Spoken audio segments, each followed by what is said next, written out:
नमस्कार, heritage study point में आपका स्वागत है। अगली वीडियो के क्रम में संविधान से संबंधित महत्वपूर्ण टॉपिक, जहां से एग्ज़ाम में बहुत सारे क्वेश्चन आते हैं, उसको हम लोग आज उसका अध्ययन करेंगे। और इस क्रम में प्रस्तावना हम लोग पढ़ेंगे। प्रस्तावना को ही उद्देशिका कहा जाता है, प्रस्तावना को ही उद्देश्य प्रस्ताव कहा जाता है। और यह पूरी प्रस्तावना आपके सामने लिखी हुई है और इसको हम बारी बारी से पढ़ेंगे। एक एक अक्षर का अर्थ जो है हम आपको समझाएंगे। फिर उसके बाद यहाँ से और सारे जो क्वेश्चन जुड़े हुए हैं उसके बारे में हम लोग अध्ययन करेंगे। जैसे इसको कब संविधान सभा के समक्ष पेश किया गया, किसने पेश किया, कब स्वीकार किया गया, इसमें संशोधन हो सकता है कि नहीं संशोधन हो सकता है, यह संविधान का अभिन्न अंग है कि नहीं है, कौन से वाद में कहा गया कि यह संविधान का अभिन्न अंग नहीं हो सकता, किस वाद में कहा गया कि यह संविधान का अभिन्न अंग है और इसमें संशोधन हो सकता है लेकिन मूल ढांचे को छोड़कर। तो बहुत सारे क्वेश्चन यहाँ पर आपको मिलेंगे। यानी प्रस्तावना का जो विचार था वह कहाँ से लाया गया, प्रस्तावना की जो भाषा थी वह कहाँ से लाई गई, यह सब चीज़ें आपको मिलेंगी। इसी को संविधान की कुंजी कहा जाता है, इसी को संविधान की आत्मा कहा जाता है। तो यह सब चीज़ें हम लोग पढ़ेंगे। तो इसी क्रम में हम देखते हैं प्रियम्बल यानी प्रस्तावना। प्रस्तावना को ही प्रस्तावना तो आप जानते हैं, जैसा कि हम कई बार नाम ले चुके हैं, प्रस्तावना को ही उद्देशिका और इसी को उद्देश्य प्रस्ताव कहा जाता है। कभी कभी जिसका जुड़ाव संविधान से कम है, जो बहुत इस पर ध्यान नहीं दिए हैं या जिनका पहली बार इससे सामना हो रहा है, उनके लिए मैं बता दूं कि कई अर्थ हैं, एक ही शब्द के कई अर्थ हैं या कई नामों से उसको जाना जाता है। जैसे प्रस्तावना को ही उद्देशिका कहा जाता है, प्रस्तावना को ही उद्देश्य प्रस्ताव कहा जाता है। यह पहली चीज़ है, इसको ध्यान में रखना है। और उसके बाद हम लोग प्रस्तावना के एक एक शब्द को पढ़ेंगे और कौन से शब्द नए शब्द जोड़ा गया उसमें उसको भी हम लोग पढ़ेंगे। तो यहाँ पर कहा गया है हम भारत के लोग, यहाँ पर कहा गया है हम भारत के लोग, यानी we the people of India. सबसे बड़ी बात है कि संविधान सबसे ज़्यादा जो महत्व देता है वह भारत के लोगों को देता है, इसीलिए कहा गया है we the people of India, यानी हम भारत के लोग। एक बार क्वेश्चन पूछा है कि वी द पीपुल यानी हम लोग शब्द कहाँ से लिया गया है, वह अमेरिका से लिया गया है। तो उसी में जोड़ा गया है हम भारत के लोग, यानी भारतीय जनता को सर्वोच्च माना गया है। कहाँ माना गया है? संविधान में भारतीय जनता को सर्वोच्च माना गया है।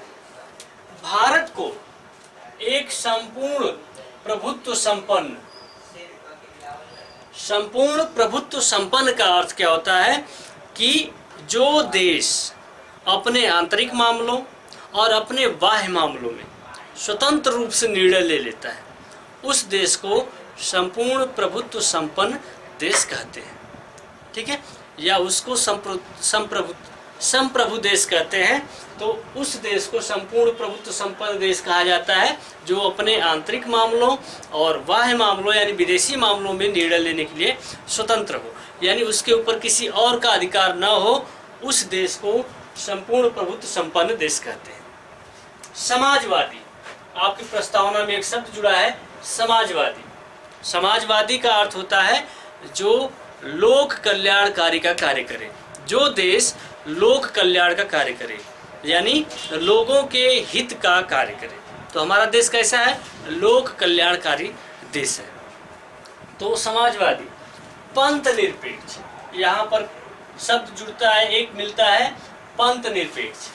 पंथ निरपेक्ष का अर्थ होता है जिस देश का अपना कोई धर्म न हो, जिस देश का अपना कोई धर्म न हो, उस देश को कहते हैं पंथ निरपेक्ष। यानी पंथ निरपेक्ष शब्द की जगह कहीं कहीं धर्म निरपेक्ष शब्द भी जुड़ा रहता है। तो पंथ निरपेक्ष अथवा धर्म निरपेक्ष उस राष्ट्र को कहा जाता है, उस देश को कहा जाता है जिस देश का अपना कोई धर्म न हो और वह देश अपने नागरिकों के धर्मों को समान रूप से देखेगा और अपने नागरिकों के सभी नागरिकों के धर्मों को, जब जानते हैं कि भारत में अलग अलग धर्मों के लोग रहते हैं और भारत जो है वह किसी एक धर्म को सपोर्ट नहीं करेगा, वह सभी धर्मों का सम्मान करेगा।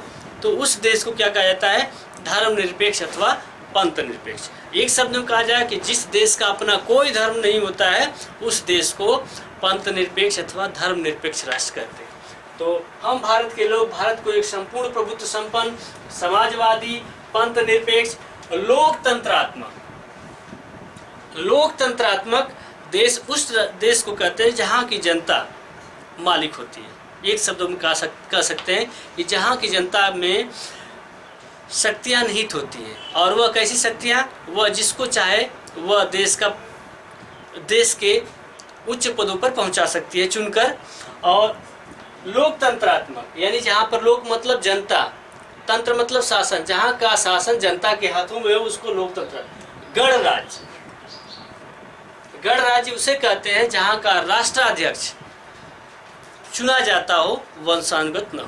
तो लोकतंत्रात्मक गणराज्य बनाने के लिए तथा उसके समस्त नागरिकों को सामाजिक, आर्थिक और राजनीतिक न्याय, देखिए 3 प्रकार की न्याय की बात की गई है, सामाजिक न्याय, आर्थिक न्याय और राजनीतिक न्याय। अब देखेंगे इसमें आपको बराबरी का अधिकार दिया गया है, यानी आगे पढ़ेंगे मौलिक अधिकार में समता का अधिकार। अनुच्छेद 15 में पढ़ेंगे तो वहाँ पर मिलेगा सामाजिक न्याय की बात होगी। 16 में देखेंगे तो आर्थिक न्याय की बात होगी। आगे देखेंगे तो राजनीतिक न्याय देखेगा। 19 में पढ़ेंगे, 19 के कह सकते हैं कि ग में आप आराम से कोई भी व्यक्ति पार्टी बना सकता है, तो चुनाव लड़ सकता है। आप देखेंगे उसमें कह सकते हैं कि निर्वाचन में देखिएगा, आगे टॉपिक मिलेगा उसमें भी कहा गया है तो भारत में जो भी नागरिक है सबको वोट देने का भी अधिकार है, चुनाव लड़ने का भी अधिकार है।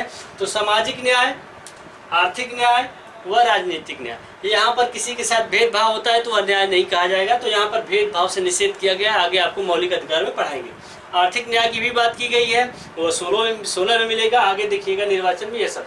तो जिस देश में लोगों को सामाजिक न्याय, आर्थिक न्याय और राजनीतिक न्याय की बात की। विचार अभिव्यक्ति, विचार, अपने विचार को आप अभिव्यक्त कर सकते हैं।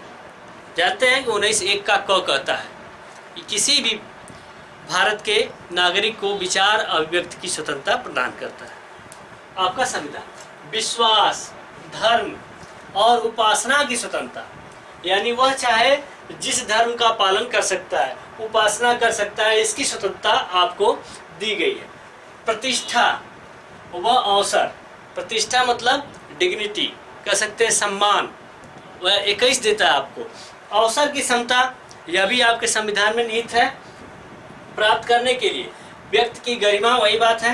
राष्ट्र की एकता व अखंडता को सुनिश्चित करने वाली बंधुता, अखंडता का मतलब जानते हैं कि जो देश खंड खंड न हो वह एक हो। तो हमारा देश कैसा है? एक है, एकता का प्रतीक है। तो अखंडता को सुनिश्चित करने वाली बंधुता को बढ़ाने के लिए दृढ़ संकल्पित होकर अपने इस संविधान सभा में आज तारीख 26 नवंबर, आप जानते होंगे कि संविधान को कब अंगीकृत किया गया था? 26 नवंबर 1949 को। इसी दिन संविधान दिवस भी मनाया जाता है। तो 26 नवंबर को मिति मार्ग शीर्ष शुक्ल सप्तमी संवत 2006 विक्रमी, यानी विक्रम संवत की बात की जाएगी। तो आपको हम बता देते हैं कि जैसे यह 1949 में अंगीकृत किया गया था और विक्रम संवत जो है वह 57 ईसा पूर्व को माना जाता है। तो 1949 में अगर आप 57 जोड़ देंगे तो विक्रम संवत निकल जाएगा। तो 9 7 16 को 6, 5 4 9 1 10, फिर 9 1 10 और यह हो जाएगा 2। तो 2006 यहाँ पर देखिएगा, यहाँ पर भी लिखा है 2006 विक्रमी। तो विक्रम संवत की बात करता है वहाँ पर। तो जब कहा था कि आज तारीख 26 नवंबर 1949 मिति मार्ग शीर्ष शुक्ल सप्तमी संवत 2006 को एतद द्वारा इस संविधान को अंगीकृत, देखिए ये शब्द मिला है, क्वेश्चन पूछता है संविधान आपका कब अंगीकृत किया गया था? अधिनियमित व आत्मर्पित करते हैं। संविधान सभा के सामने यह बातें पढ़ी गई थी कि हम भारत के लोग भारत को एक संपूर्ण प्रभुत्व संपन्न समाजवादी पंथ निरपेक्ष लोकतंत्रात्मक गणराज्य बनाने के लिए तथा उसके समस्त नागरिकों को सामाजिक न्याय, आर्थिक न्याय, राजनीतिक न्याय, विचार, अभिव्यक्ति, विश्वास, धर्म और उपासना की स्वतंत्रता, प्रतिष्ठा व अवसर की समता प्राप्त करने के लिए व्यक्ति की गरिमा व राष्ट्र की एकता व अखंडता को सुनिश्चित करने वाली बंधुता को बढ़ाने के लिए दृढ़ संकल्पित होकर अपनी इस संविधान सभा में एक क्वेश्चन यह पूछता है कि जो अंगीकृत किया गया था संविधान वह किसके द्वारा, तो संविधान सभा के द्वारा। तो अपनी इस संविधान सभा में आज तारीख यानी आज दिनांक 26 नवंबर 1949 मिति मार्गशीर्ष शुक्ल सप्तमी संवत 2006 विक्रमी को एतद द्वारा इस संविधान को अंगीकृत अधिनियमित आत्मर्पित करते हैं। यह तो हो गया, आपको किताबों में मिला रहेगा, बहुत सारी जगह यह आपकी उद्देशिका प्रस्तावना को लिखा जाएगा, लेकिन आप क्वेश्चन जो इससे बनेंगे उसको हमको ध्यान में रखना है कि कैसे क्वेश्चन बनेंगे। तो इसकी शुरुआत हम करते हैं कि इसका विचार आया, इसको पेश किया गया, इसको स्वीकार किया गया, इसमें संशोधन किया गया और सारी बातें इसकी है। देखिए प्रस्तावना है क्या, पहली बात कि प्रस्तावना जो है हमारे संविधान का दर्पण है। जैसे आप कोई भी मोटी किताब खरीदते हैं और उसकी विषय सूची को देखते हैं तो बता देते हैं कि यह किताब कैसी है या इस किताब के अंदर कौन कौन सी बातें कही गई हैं, कुछ आपको अंदाज़ा लग जाता है। ठीक उसी तरह प्रस्तावना जो है पढ़ लेने के बाद भारतीय संविधान के प्रारूप को, उसके नेचर को आप समझ सकते हैं। यही दर्शाता है आपके संविधान के प्रकृति को। तो प्रस्तावना जो है इसका विचार कहाँ से है, क्वेश्चन ये पूछता है कि प्रस्तावना का विचार कहाँ से है। तो आपका उत्तर हो जाएगा कि प्रस्तावना का जो विचार था वह अमेरिका से, यहाँ पर हम लिख देते हैं, आप थोड़ा सा ध्यान से देख लीजिएगा। प्रस्तावना का जो विचार था वह अमेरिका से लाया गया, अमेरिका से लिया गया कि भारत के संविधान में भी एक प्रस्तावना होनी चाहिए, भारत के संविधान में भी एक प्रस्तावना होनी चाहिए। यह विचार किस देश से लिया गया, अमेरिका से लिया गया। अगला क्वेश्चन पूछता है कि इसकी भाषा, प्रस्तावना की जो भाषा है वह किस देश से ली गई, तो उत्तर आपका हो जाएगा ऑस्ट्रेलिया से, ऑस्ट्रेलिया से। यह हो गई। अब यह क्वेश्चन पूछेगा, अगला क्वेश्चन पूछेगा कि प्रस्तावना को कब पेश किया गया। तो प्रस्तावना को पेश किया गया 13 दिसंबर 1946 ईस्वी में। एक क्वेश्चन इससे पेश करने से किसके समक्ष पेश किया गया, तो आपका उत्तर हो जाएगा संविधान सभा के समक्ष, संविधान सभा के समक्ष पेश किया गया, पेश किया गया। और फिर क्वेश्चन पूछेगा किसने पेश किया, तो संविधान सभा के समक्ष पंडित जवाहरलाल नेहरू ने, पंडित जवाहरलाल नेहरू ने संविधान सभा के समक्ष 13 दिसंबर 1946 ईस्वी को प्रस्तावना पेश की। ध्यान रहे 13 दिसंबर 1946 ईस्वी को संविधान सभा के समक्ष प्रस्तावना को पेश किया गया। किसके द्वारा, पंडित जवाहरलाल नेहरू के द्वारा। ठीक है। प्रस्तावना का विचार किस देश से, अमेरिका से। प्रस्तावना की भाषा किस देश से, ऑस्ट्रेलिया से। कब पेश किया गया, 13 दिसंबर 1946 ईस्वी को। किसके समक्ष पेश किया गया, संविधान सभा के समक्ष। किसने पेश किया, पंडित जवाहरलाल नेहरू ने पेश किया। यह हो गया क्वेश्चन। अब क्वेश्चन पूछेगा कब स्वीकार किया गया। अब स्वीकार करने की बात आएगी, तो कब स्वीकार किया गया, तो 13 दिसंबर 1946 ईस्वी को स्वीकार किया जाएगा, पेश किया जाएगा। तो स्वीकार किया जाएगा 22 जनवरी 1947 ईस्वी को। 22 जनवरी 1947 ईस्वी को संविधान सभा ने प्रस्तावना को स्वीकार किया। अब क्वेश्चन यह पूछता है, जब आपके सामने क्वेश्चन आएगा तो उसमें 22 जनवरी 1946 भी लिखा रहेगा और 22 जनवरी 1947 भी लिखा रहेगा, तो उसको ध्यान में रखना है। 13 दिसंबर 1946 भी लिखा रहेगा। तो क्वेश्चन पूछेगा कि संविधान सभा ने प्रस्तावना को कब स्वीकार किया, तो वह उत्तर आपका हो जाएगा 22 जनवरी 1947 ईस्वी को। ध्यान रहे यह बात, 1947 ईस्वी ध्यान में रखना है और 22 जनवरी, क्योंकि आपके सामने 1946 भी रहेगा तो उसको ध्यान में रखना है। पेश करना और स्वीकार करना दोनों अलग अलग डेट है, दोनों अलग अलग तिथियां हैं, तो उसको यह बात है। अब क्वेश्चन पूछता है संविधान की आत्मा किसे कहते हैं, संविधान की कुंजी किसे कहते हैं, तो प्रस्तावना को ही संविधान की कुंजी कहते हैं। यह बात आप नोट कर लीजिएगा, प्रस्तावना को संविधान की कुंजी कहा जाता है, प्रस्तावना को ही संविधान की आत्मा कहा जाता है। लेकिन ध्यान रहे कि संविधान की आत्मा अगर पूछ देगा कि डॉक्टर भीमराव अंबेडकर के अनुसार संविधान की आत्मा किसे कहते हैं, तो आप उत्तर देंगे अनुच्छेद 32, जिसको कहते हैं कि संवैधानिक उपचारों का जो अधिकार है, वह अनुच्छेद 32 डॉक्टर भीमराव अंबेडकर के अनुसार संविधान की आत्मा होगी।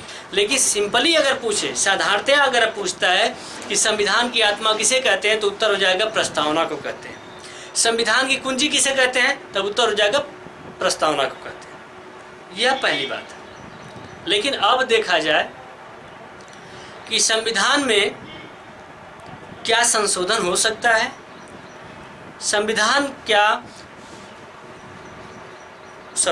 प्रस्तावना में क्या संशोधन हो सकता है, क्या प्रस्तावना संविधान का अभिन्न अंग है, तो इस बात का ध्यान रखना है। तो दो वाद की चर्चा हम करेंगे।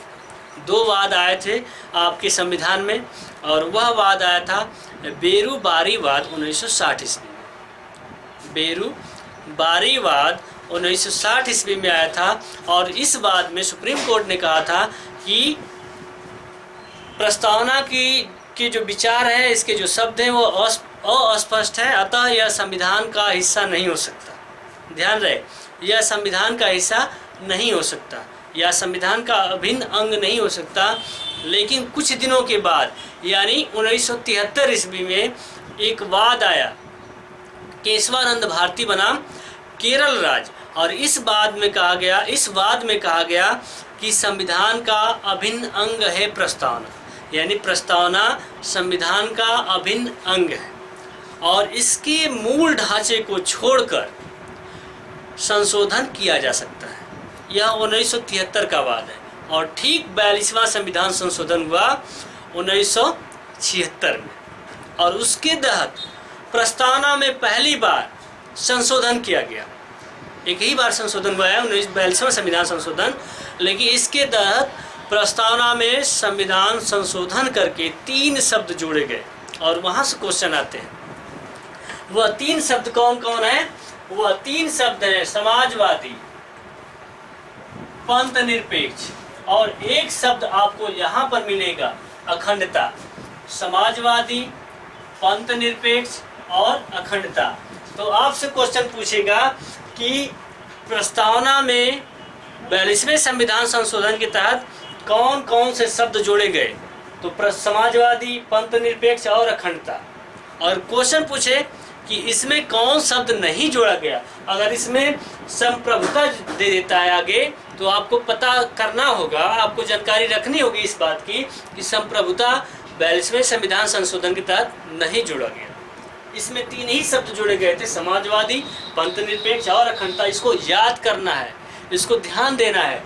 और यह क्वेश्चन पूछेगा कि किस वाद में कहा गया था कि प्रस्तावना संविधान का अभिन्न अंग नहीं हो सकता, तो वह हो जाएगा बेरू-बारी वाद 1960 ईस्वी। और क्वेश्चन पूछेगा कि किस वाद में कहा गया था कि प्रस्तावना संविधान का अभिन्न अंग है और इसके मूल ढांचे को छोड़कर संशोधन किया जा सकता है, तो उत्तर क्या हो जाएगा आपका? केशवानंद भारती बनाम केरल राज्य जो वाद आया था। तो यह मुझे पूरी उम्मीद है इस बात की कि आप समझ गए होंगे, और इसको आप कलम और कॉपी लेकर इसको नोट करेंगे, इसको समझेंगे, और जो भी इससे संबंधित क्वेश्चन आएंगे उसको आप हल करेंगे। और जो भी चीज़ नहीं समझ में आएगी कमेंट बॉक्स में आप लिखिएगा, हम उसका उत्तर वहीं पर देंगे।